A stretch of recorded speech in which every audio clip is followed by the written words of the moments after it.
भाजप नेते अश्विनी उपाध्याय या ब्राह्मण व्यक्तीने सुप्रीम कोर्टामध्ये SC व ST आरक्षणामध्ये क्रीमी लेअर लागू करण्यात यावं अशा प्रकारची याचिका दाखल केली आहे आणि त्या याचिका दाखल करून सुप्रीम कोर्टाने केंद्र आणि राज्य सरकारला नोटीस दिले आहेत। खरं तर संविधान सुधारण्याचा किंवा हा न्यायाचा कायद्याचा प्रश्नच नव्हता, तर SC ST आरक्षण हा SC STचं आरक्षण संपुष्टात आणण्याचा हा कट आणि डाव होता आणि ह्या कटाचा मुख्य केंद्र आहे की माजी सुप्रीम कोर्टाचे माजी न्यायमूर्ती माननीय भूषण कुमार गवई होय। खरं तर त्या बाबतीत आता अधिक मी बोलत नाही, त्याच्या अगोदर बोललो आहे, परंतु मला या ठिकाणी एवढंच म्हणावंसं वाटतं, मेहरबान सुप्रीम कोर्टाचा न्यायालयाचा आदर राखून मी एवढंच म्हणेल, न्यायालयाला संविधानाच्या विरोधात निर्णय देण्याचा अधिकार न्यायालयाला कोणी दिला? साधा प्रश्न आहे। न्यायालयाला प्रस्तावित संविधानानुसार कायद्याच्या सुसंगत न्याय देण्याचा अधिकार आहे, कायदा बनवण्याचा आणि स्वतःच्या मतानं कायद्याची तोडफोड आणि कायद्याच्या विसंगत आणि संविधानाच्या विरोधात निर्णय आणि न्याय देण्याचा अधिकार सुप्रीम कोर्टाला सुद्धा नाही। त्यामुळे माझं एवढं म्हणणं आहे की संविधान विरोधी कायद्याच्या विसंगत संविधान विरोधी न्याय देण्याचा निर्णय देण्याचा अधिकार सुप्रीम कोर्टाला कोणी दिला? कारण सुप्रीम कोर्ट जरी सुप्रीम असलं तर ते सार्वभौम नाही। काय? सुप्रीम कोर्ट हे सुप्रीम असलं तरी ते सार्वभौम नाही, लोक हे सार्वभौम आहेत आणि SC ST लोकांचं सार्वभौमत्व, आरक्षण हा SC STचा मूलभूत अधिकार आहे। त्याच्यामध्ये क्रीमी लेअरची अट ही संविधान विरोधी आहे।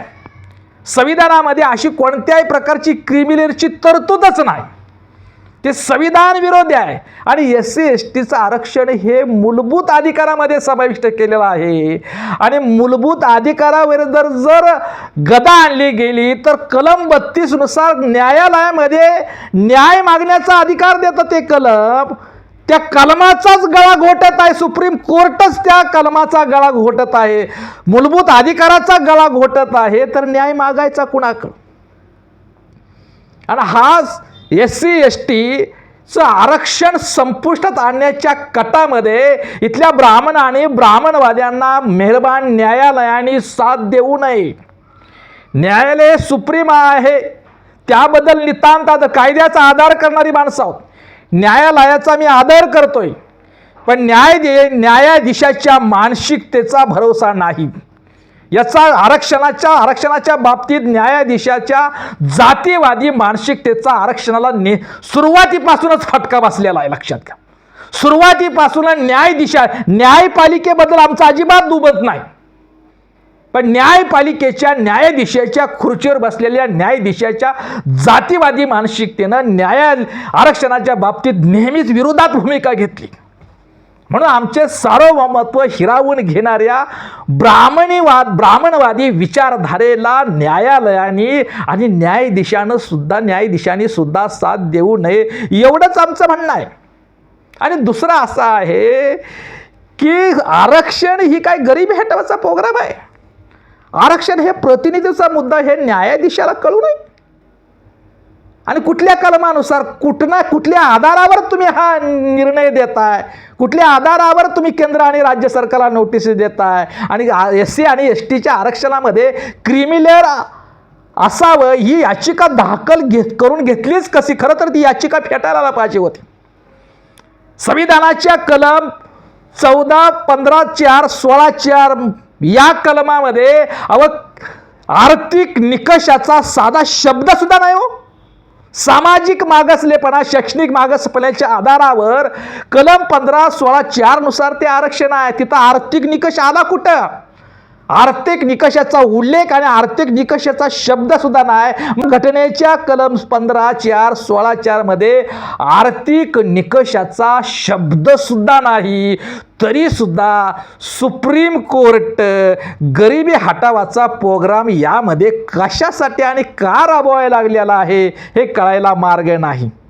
खरं तर सुप्रीम कोर्टानं आरक्षणाचा कोटा कितीतरी लाखो कोटा शिल्लक आहे, तो कोटा का भरला नाही? आरक्षणाचा बॅकलॉग का भरला नाही? आरक्षणाची 100% अंमलबजावणी का नाही? या देशाचं दारिद्र्य निर्मूलन, गरिबी निर्मूलन, गरिबी का वाढत आहे, या देशातील विषमतेवरची केंद्र आणि राज्य सरकारला फटकारायला पाहिजे होतं. तशा प्रकारचे नोटीस आणि निर्देश द्यायला पाहिजे होतं. हे न करता संविधान विरोधी याचिका दाखल करून त्या नोटिसा तुम्ही देता आहे. बहुजन बांधवानो सावध व्हा. याचिका SC STच्या बांधवानो, विशेषतः मातंग बांधवानो सावध व्हा. आरक्षणाची उपवर्गीकरणाची मागणी करत असताना आरक्षणाच्या मध्ये क्रिमिलेअरची अटीची याचिका दाखल सुप्रीम कोर्टामध्ये ब्राह्मणाने केली. माझ्या मातंग बांधवांनो, SC ST नका ब्राह्मणाच्या नादी लागू. Bahujan Samaj, SC ST OBC आणि मराठा बांधवांनो नका ब्राह्मणाच्या नादी लागू. ते कधीच आपले मित्र असू होऊ शकत नाही. ते याचिका कुणी दाखल केली? भाजप नेते अश्विनी उपाध्याय ब्राह्मण व्यक्तीनं याचिका दाखल केली. कशासाठी याचिका दाखल केलेली आहे? SC STच्या आरक्षणात क्रिमिनल चार्ट लागू करण्यात यावी म्हणून SC ST OBC मराठा आणि बहुजन समाजानं सावध व्हावं. खरं तर हे SC ST आणि OBC मराठ्यांचं आरक्षण संपुष्टात आणण्याचा संपवून या देशातील सत्ता संपत्ती आणि सर्व क्षेत्रातील अधिकार आणि सत्ता आपल्या ताब्यात आणि त्यावर वर्चस्व ठेवण्याचा हा ब्राह्मणवादाचा, ब्राह्मणी व्यवस्थेचा कुटील कारस्थान आहे. हे ब्राह्मणी षडयंत्राचा डाव आहे. हे SC ST OBC आणि मराठा बांधवांनी सुद्धा समजून घ्यावं. अरे बाबा, एक व्हा. आपण उगाचच बिगर कामी आरक्षणाच्या नावाखाली भांडत लावले. त्यांनी आरक्षणाच्या नावाखाली भांडणं लावली.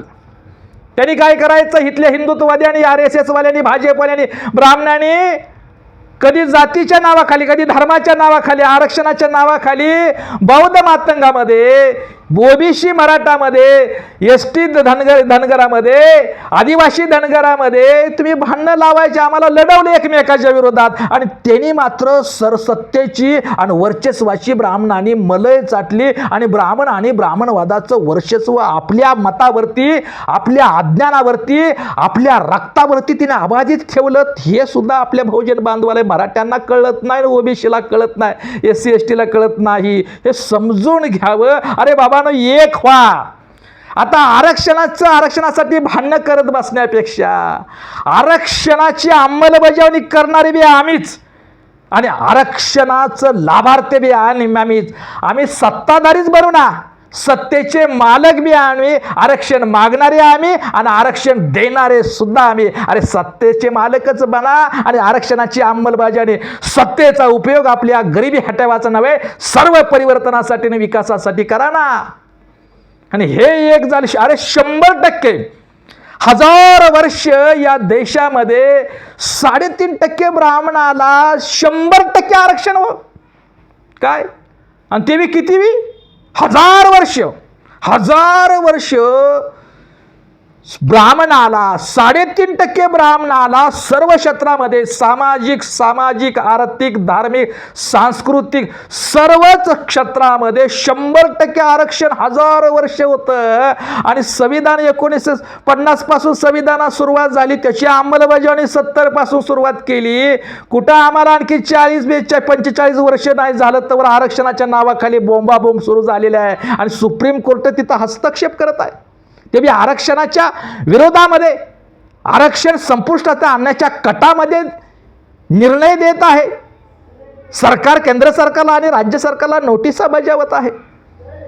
अरे आरक्षण 100% आरक्षण 1000 वर्ष असणाऱ्या ब्राह्मणालाच आता क्रिमिलेअरची गरज आहे. क्रिमिलेअरची आट लावणं गरजेचं आहे. काय 1000 वर्ष त्यांनी 100% आरक्षण भोगलं. काय 1000 वर्ष ज्यांनी 100% एकट्या ब्राह्मणाने आरक्षण भोगलं त्यांनाच आता क्रिमिलेअरची आट लावणं गरजेचं आहे आणि न्यायालय शासन प्रशासनामधून ब्राह्मणाची हकालपट्टी करण्याचा घटना दुरुस्ती आणि कायदा व्हावा असं लागतं. आता जर याच्या पुढे घटना दुरुस्ती करायची असेल, आता जर बहुजनाने हातात सत्ता घ्यावी आणि घटना दुरुस्ती करावी, कायदा करावा. काय कायदा? शासन प्रशासन न्यायपालिकेमधून ब्राह्मणाला बंदी, शासन प्रशासन न्यायपालिकेमध्ये ब्राह्मणाला प्रवेश नाही, किमान 100 वर्ष तरी प्रवेश नाही, अशा प्रकारची घटना दुरुस्ती आणि अशा प्रकारचा कायदा करा. आणि तशा प्रकारची याचिका जर सुप्रीम कोर्टात केली तर न्यायालयाचं काय म्हणणं असेल याच्यावर? आता कुठं आम्ही 30-40 वर्ष आरक्षणाची आणखी अंमलबजावणी 100% अंमलबजावणी झाली नाही, अजून आम्हाला त्याचा व्यवस्थित लाभ सुद्धा पदरात पडणार, तवर तुम्ही क्रिमिनल चार्ट लागू करण्यावर निर्णय घेणार? आणि ज्यांनी 100 वर्ष 100% आरक्षण 1000 वर्ष भोगले त्या ब्राह्मणांच्या बाबतीत जर आम्ही याचिका दाखल केली तर काय?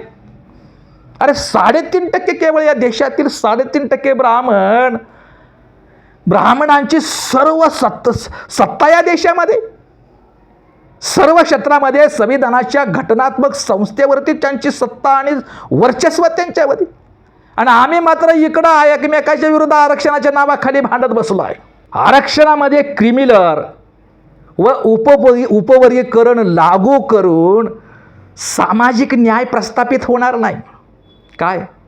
आरक्षणामध्ये उपवर्गीकरण, SC STचं आरक्षणाचं उपवर्गीकरण किंवा त्या आरक्षणामध्ये क्रिमिलेअरची आट लागू करून सामाजिक न्याय प्रस्थापित नाही होणार, तर या देशामधील विषमता ही मूळ समस्या आहे हो. ती विषमता नष्ट करायची असेल, सामाजिक आणि आर्थिक समता प्रस्थापित झाल्याशिवाय सामाजिक न्यायाची अंमलबजावणी होणार नाही. काय? सामाजिक आणि आर्थिक समता प्रस्थापित झाली तरच या देशामध्ये सामाजिक न्याय प्रस्थापित होईल. या बाबतीतलं सुप्रीम कोर्टानं आपलं भाष्य, आपलं मत नोंदवताना आरक्षणाची अंमलबजावणी जर झाली नाही, 100% आरक्षणाची अंमलबजावणी झाली नाही, ते करा ना. आरक्षणाच्या SC ST आणि OBCच्या आरक्षणाच्या बाबतीमध्ये इथल्या मनोवादी सरकारने जी बेमानी आणि बदमाशी केली ती उघड होऊ नये म्हणून आरक्षणाच्या बाबतीमध्ये SC ST OBC आणि मराठ्यामध्ये गैरसमज आणि भांडणं लावून दिलेले आहेत. अरे आता आरक्षण हे संपुष्टात आलेला विषय आहे. खाजगीकरणानं, कंत्राटीकरणानं आरक्षण हे संपुष्टात आणल्याचा विषय आहे. 2% नोकरी, मला गरिबी दारिद्र्याचं निर्मूलन करायचं आहे, तुम्हाला गरिबी हटावाचा कार्यक्रम राबवायचा आहे ना, तर आरक्षणाच्या मध्ये क्रिमिनल लागून तुम्ही गरिबी कशी हटवणार हो? 2% आरक्षणाच्या समाजातील फक्त 2% लोकांना लाभ होतो. जरी आरक्षणाची 100% अंमलबजावणी झाली तरी फक्त 2% लोकांना लाभ होतो. आणि समाजातील 2% लोकांचा विकास झाला, त्याला लाभ मिळाला, तर बाकीच्या 98%चं काय? कसं होईल मग सामाजिक न्याय व्यवस्था प्रस्थापित? कशी होईल मग गरिबी निर्मूलनाचं कसं होईल? अरे आरक्षण हे प्रतिनिधित्वाचा मुद्दा असताना सुद्धा न्यायालय याच्यामध्ये गरिबी हटावाचा प्रोग्राम का राबवायला लागलेला आहे? खरं तर आधी आरक्षणाची अंमलबजावणी करा. सरकारी उद्योगाचं खाजगीकरण झालेलं आहे. कंत्राटी बेसवरती आता नोकरी भरती होऊ लागलेला आहे. आणि आरक्षण असून सुद्धा कशा अंमलबजावणी करणार? कशा नोकरी लागणार? आरक्षणाचे लाभार्थी शिक्षणाचं खाजगीकरण कसं शिक्षण घेणार? या बाबतीतलं सुप्रीम कोर्टानं आपलं मत व्यक्त करावं, अशा प्रकारची मी विनंती करेल. सामाजिक न्यायाच्या नावाखाली SC ST वरती न्याय देण्याऐवजी मेहरबान सुप्रीम कोर्टानं अन्याय करू नये, अशा प्रकारचा आग्रह आणि विनंती या माध्यमातून करतो आहे. आणि जर अन्याय आमच्यावरती झाला तर संविधान वाचवणं, न्यायालय वाचवणं, न्यायालयाचा सन्मान राखणं, संविधान वाचवणं आणि देश वाचवण्यासाठी आम्हाला जन आंदोलन करावं लागेल. कारण सुप्रीम कोर्ट जरी सुप्रीम असलं तरी लोकशाहीच्या दृष्टीनं आणि संविधानाच्या दृष्टीनं ते सुप्रीम नाही. लोक हे सुप्रीम आहे आणि लोक हे सार्वभौम आहेत. आणि हे सार्वभौम असणारी लोक आपल्या हक्कासाठी, संविधानासाठी, देशासाठी आणि न्यायालयाच्या सन्मानासाठी रस्त्यावरती उतरल्याशिवाय राहणार नाही. आणि इथल्या SC ST OBC मराठा या बहुजन बांधवांना माझी विनंती आहे की आपण बाबा बौद्ध मातक हे एकमेकाचे शत्रू आणि वैरी नाहीत. OBC मराठा एकमेकाचे शत्रू आणि वैरी नाहीत.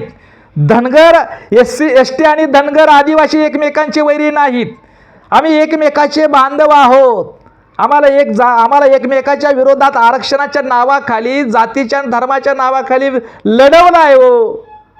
आणि ते मात्र आपल्या अज्ञानाच्या जोरावरती, आपल्या फुटीरतेच्या जोरावरती ते मात्र आपल्यावरती राज्य करतात. हे आपल्याला लवकरच आपण हे जर समजू नाही शकलो तर बहुजन समाज हा ब्राह्मणवाद्यांचा, ब्राह्मणी धर्म व्यवस्थेचा पुन्हा गुलाम झाल्याशिवाय राहणार नाही. आणि पुन्हा भारतीय घटनेचे शिल्पकार महामानव डॉक्टर बाबासाहेब आंबेडकर आपल्याला वाचवण्यासाठी, आपल्याला न्याय देण्यासाठी, हक्क देण्यासाठी असणार नाही. म्हणून बाबासाहेब आंबेडकरांनी घटनेच्या माध्यमातून दिलेला आपल्याला न्याय, हक्क याचं संरक्षण, आपलं विकास आणि परिवर्तन करण्यासाठी आपल्या SC ST OBC मराठा बांधवांनाच संघटित व्हावं लागेल.